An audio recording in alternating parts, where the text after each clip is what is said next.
নির্বাচনী প্রচারে গিয়ে বাধার সম্মুখীন হলেন ময়না বিধানসভার তৃণমূল কংগ্রেস প্রার্থী চন্দন মণ্ডল।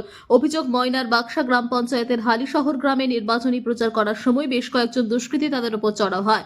তৃণমূলের অভিযোগ, বিজেপি কর্মী সমর্থকরা আক্রমণ শানিয়েছে, তবে তাদের মুখ চেনা যায়নি এমনটাই জানা যাচ্ছে। তৃণমূল কংগ্রেস প্রার্থী চন্দন মণ্ডল অভিযোগ করেন, মিছিল চলাকালীন বেশ কিছু বিজেপি কর্মী সমর্থক লাঠি ছোটা নিয়ে ইট পাটকেল ছুড়ে পথ আটকায়।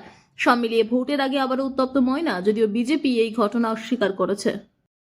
আমরা আসতেছিলি কোথায়? আমরা রোড শো আসতেছিলি কোন এলাকায়? কোন এলাকায়?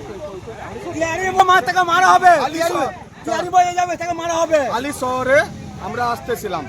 মেয়েরা ঝাড়ু, জুতা এবং মানে অ্যালবেস্টার আর মানে রোডের উপরে কাঠ বাস সব ফেলে আমাদেরকে পাত্রীকে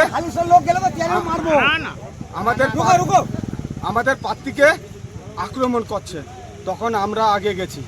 আগে যাওয়ার পরে দেখছি আমাদেরকে কর্মীদেরকে মানে অনেক মারছে।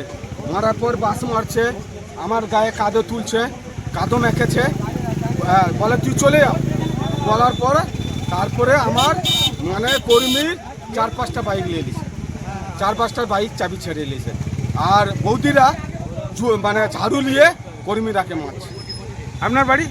আমার বক্তব্য বাক্সা এলাকা 8 নম্বর অঞ্চলেই তো। 8 নম্বর অঞ্চল বক্তব্য।